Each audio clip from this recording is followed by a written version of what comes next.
Hello students, कैसे हैं आप सब लोग। स्वागत है आपका हमारे आरसी मिशन क्लासेस में। ठीक है, और जो हमने आवेश का यानी कि फर्स्ट फिजिक्स का पहला लेक्चर ले चुके हैं, जिसमें सिर्फ इंट्रोडक्शन किया गया था फर्स्ट लेसन का। ठीक है, और आज हम आपको पढ़ाएंगे वेरी मोस्ट इम्पॉर्टेंट कूलाम का नियम। ठीक है, तो लगातार हमारे चैनल को देखते रहिएगा और इस पे रेगुलर फिजिक्स के वीडियो अपलोड होंगे। ठीक है, आपको बहुत ही ज़्यादा सन 2024 में बेनिफिट होने वाला है। तो आज हम पढ़ेंगे कूलाम्स लॉ, कूलाम का नियम। ठीक है, तो देखिएगा कूलाम का नियम क्या है। ठीक है, जरा इसे ध्यान से समझना। आपको बहुत ही आपने फर्स्ट ईयर फिजिक्स में मतलब 11th की फिजिक्स में आपने पढ़ा होगा कुछ गुरुत्वाकर्षण का नियम। ठीक है, गुरुत्वाकर्षण का नियम यानी कि जो बिल्कुल सेम जो गुरुत्वाकर्षण का नियम था, सेम यही क्या है, कूलाम का नियम। बट वहाँ क्या था, वो दो द्रव्यमानों के बीच लगता था। देखो गुरुत्वाकर्षण नियम क्या था, M1 और M2, ये क्या करता था, दो द्रव्यमानों के बीच में लगता था r दूरी पे। सेम एज इट इज यहाँ पे क्या है, जो कूलाम का नियम है वो दो आवेशों के बीच में लगेगा। आई होप आपको इतनी बात समझ में आई होगी। तो गुरुत्वाकर्षण नियम क्या था, जरा ध्यान समझना एक बार, फिर हम आपको बताते हैं कूलाम का नियम। तो गुरुत्वाकर्षण जो नियम था सेम ये था कि अगर कोई द्रव्यमान M1 ये है और एक M2 ये है, तो इनके बीच दूरी जब ये r दूरी पर स्थित होंगे, ठीक है, तो इनके बीच लगने वाला बल F M1 प्रोपोर्शनल M2 होगा, इक्वेशन फर्स्ट। और इनके बीच की दूरी r वर्ग के व्युत्क्रमानुपाती समीकरण 2। दोनों समीकरणों को हम मिला देते थे तो F समानुपाती M1 M2 बटे r स्क्वायर आ जाता था। समानुपाती जब हटाते थे हम तो क्या आ जाता था, F G M1 M2 बटे r स्क्वायर। बट एक बात हम यहाँ से ये देखेंगे कि जो गुरुत्वाकर्षण बल था का ब्रह्मांड में स्थित प्रत्येक पिंड, ब्रह्मांड में स्थित प्रत्येक पिंड दूसरे पिंड को अपनी ओर आकर्षित करता है। इस बल को ही, इस आकर्षण बल को ही गुरुत्वाकर्षण बल था। देखिए जो गुरुत्वाकर्षण बल था हमारा, कौन सा बल, गुरुत्वाकर्षण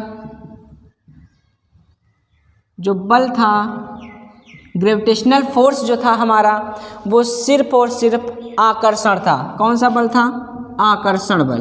कौन सा था, आकर्षण बल। ठीक है, देखिएगा समझ के कौन सा बल था, आकर्षण बल। कौन था, F G, यानी गुरुत्वाकर्षण जो फोर्स था हमारा वो सिर्फ और सिर्फ अट्रैक्शन फोर्स था। कौन सा फोर्स था, अट्रैक्शन फोर्स। अट्रैक्शन फोर्स कौन सा बल था, अट्रैक्शन फोर्स, सिर्फ और सिर्फ आकर्षण करेगा। जैसे हमें है, पृथ्वी में क्या है, द्रव्यमान है, हमारे अंदर भी क्या है, द्रव्यमान है। जिस वस्तु में द्रव्यमान होगा उस वस्तु में क्या होगा, हमेशा आकर्षण बल ही लगेगा। जैसे पृथ्वी पर जैसे कोई भी चीज़, ये हम नीचे को डालेंगे, ये क्या गई, ये इसमें द्रव्यमान है, खटाक से नीचे खिसक मतलब जाएगी, तो पृथ्वी क्या करती है, इसको खींच लेती है। तो बात समझ में आई। तो गुरुत्वाकर्षण बल कौन सा बल था, सिर्फ और सिर्फ आकर्षण बल था। बात समझ में आई। बट जो हमारा यहाँ पे कूलाम बल होगा, ये आकर्षण भी होगा, प्रतिकर्षण भी होगा। आई होप आपको इतनी बातें समझ में आई होगी। अब हम आपको सीधे लेके चलते हैं कूलाम के पास। ठीक है, सेम एज इट इज है, जरा ध्यान से देखना। आप उससे देखिएगा, कूलाम जो थे फ्रांसीसी वैज्ञानिक थे। कहाँ के रहने वाले थे, फ्रांस के रहने वाले थे। कूलाम कहाँ के रहने वाले, फ्रांस के वैज्ञानिक थे। इन्होंने सन 1785 ईस्वी में, कब दिया था, सन 1785 ईस्वी में एक नियम दिया था। इन्होंने सन 1785 ईस्वी में बताया कि कोई दो आवेश हैं, इनके बीच बल लगता है। क्या बताया, जो कूलाम थे कहाँ के रहने वाले थे? फ्रांस के रहने वाले थे। इन्होंने बताया कि अगर कोई आवेश है दो तो उनके बीच बल लगता है। कब बताया? ये सन 1785 ईस्वी में बताया। रहने वाले कहाँ के थे भैया? ये भैया फ्रांस के रहने वाले थे। कोई बात नहीं, रहने दो फ्रांस में। इन्होंने बताया क्या? इन्होंने ये बताया कि अगर कोई दो आवेश हैं तो उनके बीच बल लगेगा। लेकिन अब बात सुनो, बल तो गुरुत्वाकर्षण भी लगता था। जरा समझो, ये जो बल है कौन सा बल है? वैद्युत बल लगेगा। कौन सा? जरा समझ लो पहले बात को। जो ये बल है वैद्युत बल, ये दो प्रकार का होगा। एक कौन सा होगा? एक तो जो हमारा कूलाम बल है। कौन सा बल है? कूलाम बल। ठीक है, बात समझिए जरा कि जब इन आवेशों के बीच बल लगेगा वो बल आकर्षण भी हो सकता है और प्रतिकर्षण भी हो सकता है, यानी एट्रैक्शन फोर्स भी हो सकता है और रिपल्सन फोर्स भी हो सकता है। आई होप आपको इतनी बातें समझ में आई, क्लियर हुई हैं? ठीक है, तो क्या बताया कूलाम ने? जरा समझे, कब बताया? सन 1785 में बताया कि दो आवेशों के बीच बल लगता है। कौन सा? आकर्षण और प्रतिकर्षण, दोनों बल हो सकता है, कोई भी इसमें से हो। तो आपको नियम बताते हैं, जरा समझना, जरा ध्यान से देखना। ये हमारे दो आवेश हैं। कितने आवेश हैं हमने मान लिया? एक ये Q1 है यहाँ पे और यहाँ पे हमारा एक आवेश Q2 है। बात समझ में आई? ये बिंदु हमने A मान लिया, ये हमने बिंदु B मान लेते हैं। ठीक है, इनके बीच की जो दूरी है वो हमने R मान ली। कितनी मान ली? R। बात समझ में आई? इतनी बात समझ में आई आपको? ठीक है, तो AB के बीच की दूरी कितनी है? R, यानी Q1 और Q2 के बीच की दूरी क्या है? R। ये जो आवेश हैं कितनी दूरी पे रखें? एक दूसरे से R दूरी पे रखें। बात समझ में आई? ठीक है, अब देखिए, तो इसमें कहेंगे क्या हम? सन 1785 ईस्वी में, कब? सन 1785 ईस्वी में फ्रांसीसी वैज्ञानिक कूलाम ने दो आवेशों के बीच लगने वाले बल के संबंध में एक नियम दिया जिसे कूलाम का नियम कहते हैं। ठीक, इस नियम के अनुसार क्या कहेंगे? इस नियम के अनुसार क्या करेंगे हम? इस नियम के अनुसार देखो, दोनों आवेशों के बीच लगने वाला बल आवेशों के गुणनफल के समानुपाती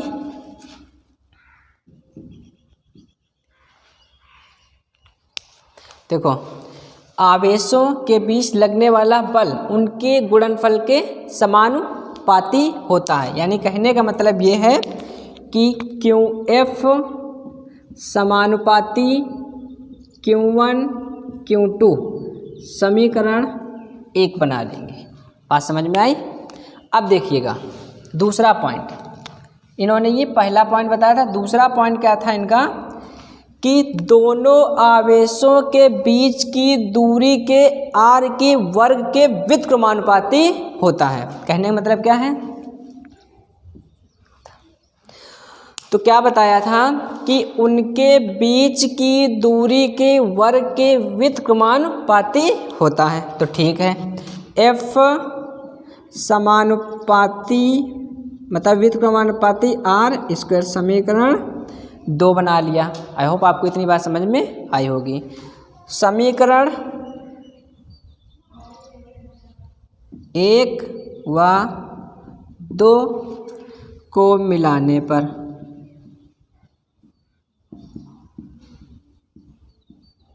तो समीकरण 1 और 2 को क्या करेंगे? हम मिला देंगे। तो देखो क्या हो जाएगा आपका?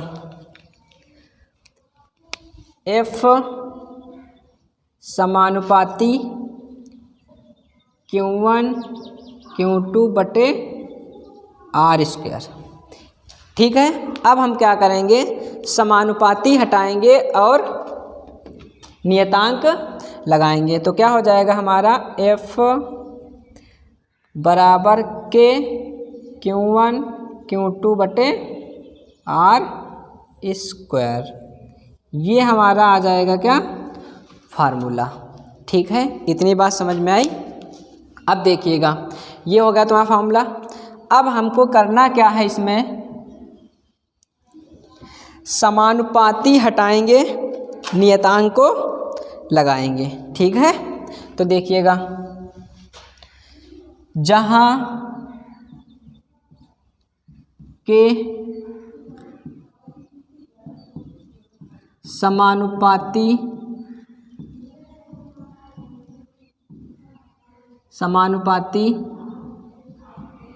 नियतांक है। ठीक है, जिसका मान क्या होता है, के का 1/4 पाई एप्सिलॉन 0।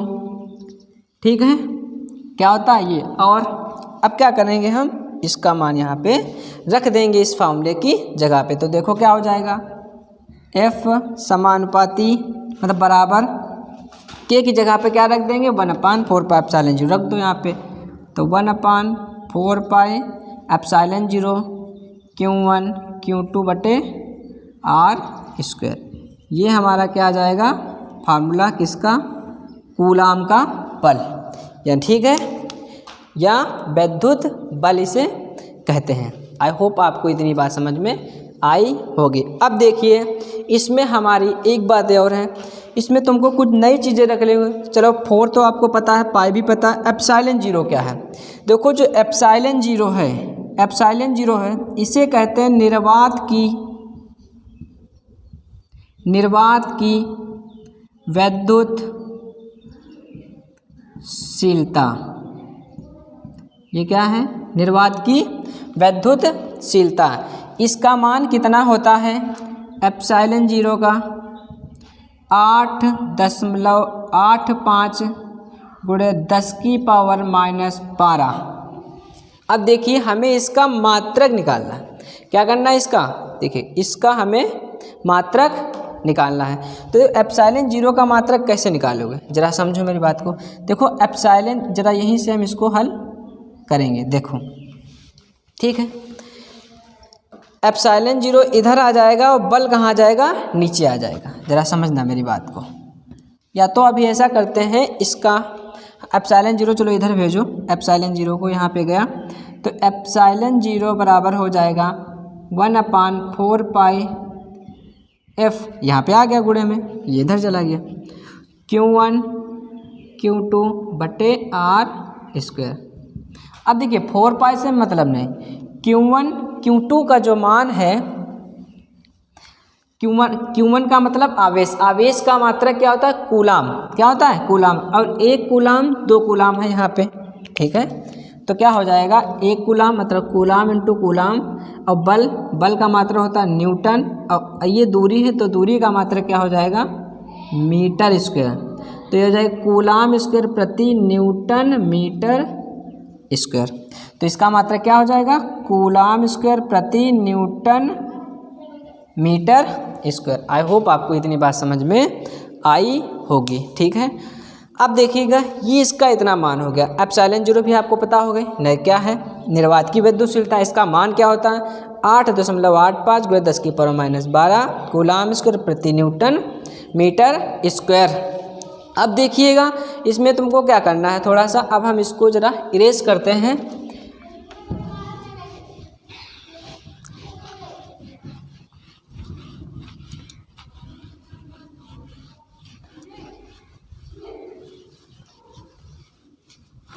देखिएगा, हमारा जो कूलाम बल में जो फार्मूला निकल के आया है वो क्या आया है भैया, F बराबर 1/4 पाई एप्सिलॉन 0 Q1 Q2 बटे R²। ये हमारा फार्मूला निकल के आया था। हमें एप्सिलॉन 0 का भी मान पता हो गया। ठीक है, अब ज़रा समझो, ये इतना क्या है, K है। कितना है, इतना, ये क्या है, K ही तो है। मतलब K बराबर हमने क्या लगाया था, 1/4 पाई एप्सिलॉन 0। ठीक है, इतना K था। तो ज़रा समझो, अब K का भी मान तो हमें निकालना है, तो भैया निकालेंगे हम। देखो 1 को 1 ही रखा, 4 पाई, 4 को 4 रखा, पाई का मान 3.14, एप्सिलॉन 0 का मान अभी आपको बताया हमने, कितना बताया, 8.85 गुणे 10 की पावर -12। ये कितना मान बताया हमने एप्सिलॉन 0 का। जब हम इसको हल करेंगे, इसको हल करेंगे तो हमारा मान आएगा 9 गुणे 10 की पावर 9। कितना आएगा? 9 गुणे 10 की पावर 9। ठीक है, बस समझ में आए। अब हमें इसका मात्रक निकालना है। तो देखिए यहाँ पे ज़रा ये फार्मूला है हमारा, देखो फार्मूला क्या है, F बराबर K Q1 Q2 बटे R स्क्वायर है। तो हमें K बराबर जब फार्मूला हम निकालेंगे तो क्या आएगा, R गुणे में जाएगा F इंटू R स्क्वायर बटे कूलाम इंटू Q1 आ जाएगा। तो F का मात्रक क्या है, न्यूटन, और R का मात्रक होता है दूरी है तो मीटर स्क्वायर हो जाएगा। क्यों 2 हो जाएंगे तो स्क्वायर हो जाएगा। तो ये क्या हो जाएगा हमारा, न्यूटन मीटर स्क्वायर बटे कूलाम स्क्वायर, ये हमारा मात्रक आ जाएगा। वो भी कौन सी पद्धति में है ये इसके मात्रक, ये हमारे SI पद्धति में इसके मात्रक हैं, कूलाम के मतलब के न्यूटन मीटर, ये इसका मान हो गया।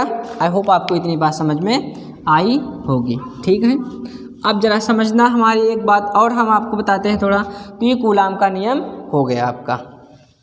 देखिएगा अब जरा हम कहते हैं कि CGS पद्धति में इसका मात्रक क्या होगा, इसका के, तो इसका मान कितना आया, इतना 9 गुणे 10 की पावर 9 न्यूटन मीटर स्क्वायर प्रति कूलाम स्क्वायर। आई होप आपको इतनी बात समझ में आई होगी। तो के का मान कितना होता है, 9 गुणे 10 की पावर 8 न्यूटन मीटर स्क्वायर प्रति कूलाम स्क्वायर। ठीक है, अब हम बात करते हैं इसकी एप्सिलॉन जो CGS पद्धति है, CGS पद्धति में हम इसका मान देखते हैं कितना। ये SI पद्धति में इसका मान इतना आया है, इसमें है जब SI पद्धति में इसका मान इतना आया। CGS पद्धति में हम देखेंगे इसका मान कितना है, इस पे लगा लीजिए आप स्टार। ये बहुत इंपॉर्टेंट क्वेश्चन है कि CGS पद्धति में 1/4πε0 का मान कितना होता है। जरा देखिएगा, करना कुछ नहीं है CGS पद्धति में, जरा समझो K बराबर होता है 1/4πε0। इसका मान कितना आया था, 9 गुणे 10 की पावर 9। कितना आया था, क्या था, न्यूटन मीटर स्क्वायर प्रति कूलाम स्क्वायर। अब जरा समझना, हमने आपको कुछ बातें बताई थी पिछले वाले वीडियो में। ठीक है, इसके फर्स्ट वाले वीडियो मात्रक बताए थे। हमने कहा था कि आवेश का CGS पद्धति में मात्रक क्या होता है, स्टेट कूलाम। क्या होता है, स्टेट कूलाम। तो बताओ 1 कूलाम बराबर होता है कितने, 3 गुणे 10 की पावर 9 स्टेट कूलाम। ठीक है, स्टेट कूलाम। अब और CGS पद्धति में बल का मात्रक कितना होता है, 1 न्यूटन बराबर 10 की पावर 5 डाइन। ठीक है, CGS पद्धति में बल का मात्रक डाइन होता है। और 1 मीटर में कितने सेंटीमीटर होते हैं, 100 सेंटीमीटर होते हैं। तो ये जितने मान हैं इनको उठा के हम यहाँ पे रख देंगे। तो देखिएगा, तो ये कितना था हमारा, 9 गुणे 10 की पावर 9। तो 1 न्यूटन का मान कितना है, 10 की पावर 5 डाइन। 1 मीटर स्क्वायर कितना है, 2 बार लिखोगे तो ये कितना हो जाएगा हमारा, इतना हो जाएगा। ठीक है, कूलाम कितना हो जाएगा, बटे यहाँ पे लिख लो। तो कूलाम 1 स्टेट 3 होती, इतना कूलाम होता है। तो यहाँ पे स्क्वायर है, तो यानी 3 3 9 गुणे 10 की पावर कितना हो जाएगा हमारा,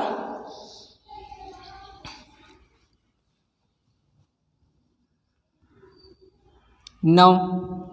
कितना हो जाएगा, 9। ठीक है, आई होप आपको इतनी बात समझ में आई। ठीक है, तो ये हो गया coulomb square newton metre square. अब देखिएगा 9 से 9 क्या हो जाएगा, ये कट जाएगा। 9 से 9 क्या हो जाएगा, कट जाएगा।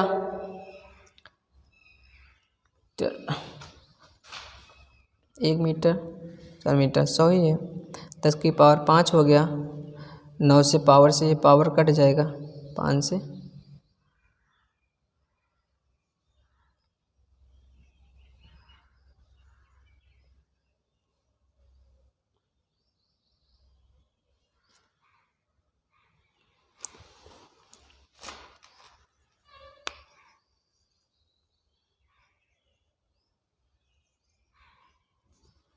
सीजी इस पद्धति में इसका मात्रा क्या होता है, डाइन होता है।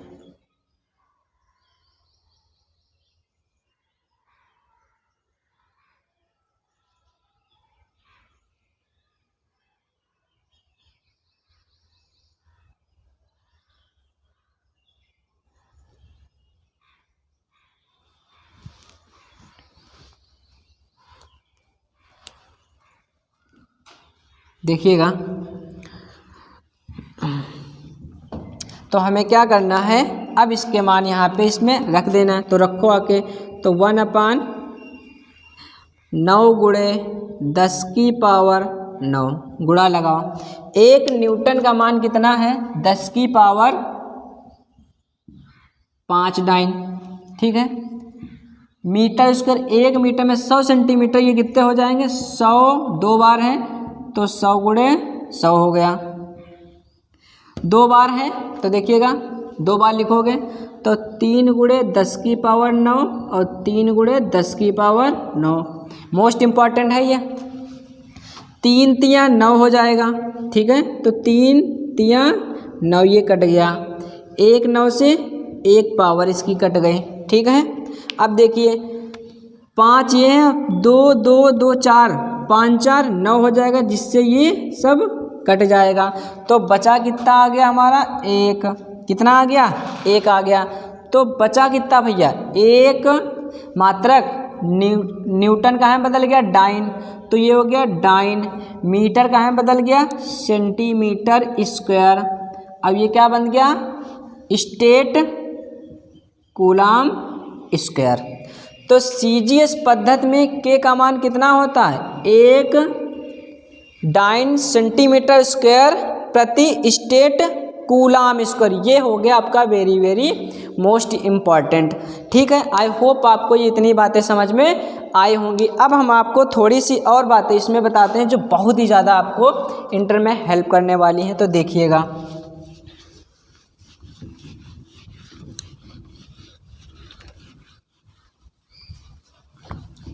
देखिएगा, तो हमारा कूलाम बल का फॉर्मूला भी क्या आया था, हमारा कूलाम बल का जो फॉर्मूला आया था वो था F बराबर 1/4 पाई एप्सिलॉन 0 Q1 Q2 बटे R स्क्वायर। हम एप्सिलॉन 0 का यहाँ से मात्रक निकालेंगे जरा एक बार। तो एप्सिलॉन 0 का मात्रक निकालो भैया, क्या आएगा, वेरी वेरी इंपॉर्टेंट है एप्सिलॉन 0 मात्रक। तो ये यहाँ रहेगा, इसको इधर फेंक दिया, तो 1/4 पाई एप्सिलॉन 0 Q1 Q2 बटे R स्क्वायर। इस कांस्टेंट से हमें मतलब नहीं है। तो कूलाम 2 है तो कूलाम स्क्वायर हो जाएगा, नीचे यहाँ पे क्या आ जाएगा, बल, ठीक, यहाँ पे क्या आ जाएगा, बल। तो ये कूलाम स्क्वायर प्रति न्यूटन मीटर स्क्वायर हो जाएगा। अब देखिएगा, हम इसकी, ये तो मात्रक हो गया, अब हम इसकी विमा निकालेंगे। क्या निकालेंगे, विमा। तो देखिएगा, ये आवेश है, आवेश की विमा क्या होती है, IT होता है। I मतलब A और T मतलब T, तो आवेश की विमा क्या हो गई, इतनी हो गई। बल की विमा हमने आपको पढ़ाई कितनी होती है, mL/T-2 हो गया, ठीक है। मीटर तो L हो गया, ये तो L हो जाएगी। तो इतनी हम यहाँ क्या करेंगे, ये पुट करेंगे और हम विमा निकाल लेंगे। जरा समझो, आवेश एक एक करके 2 हैं, तो आवेश यानी AT का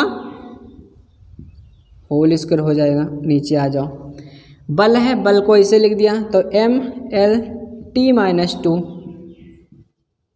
गुणा L, 2 बार है तो L स्क्वायर हो गया। हल कर लो इसको, तो A2T2 हो जाएगा, ठीक है, इसकी अंदर गुणा हो जाएगी तो ml 1l 2l मिलकर कितना हो गया 3l, ये हो गया T-2। ठीक है, बात समझ में आई। अब जरा ml3 T-2 हो गया, इतनी बात समझ में आई आपको। अब क्या करना है, कुछ कटने वाला कट जाएगा, नहीं करना, ये जो है हमारा देखो कुछ कटेगा, कुछ कटने वाला है, कुछ नहीं कटने वाला है। ठीक है, देखो अब ये ऊपर जाएगा, m ऊपर जाएगा, क्या हो जाएगा m-1, l है नहीं तो l-3, t ऊपर प्लस है, नीचे माइनस, ऊपर जाएगा प्लस हो जाएगा तो कितना हो जाएगा T4 हो जाएगा। a ऊपर ऐसे है तो ये क्या हो जाएगा A2 हो जाएगा। ये हो गई आपकी वेरी वेरी मोस्ट इम्पॉर्टेंट है ये विमा और मात्रक किसका, निर्वात की विद्युतशीलता का मात्रक है। आई होप आपको इतनी बात समझ में आई होगी। Note down this question.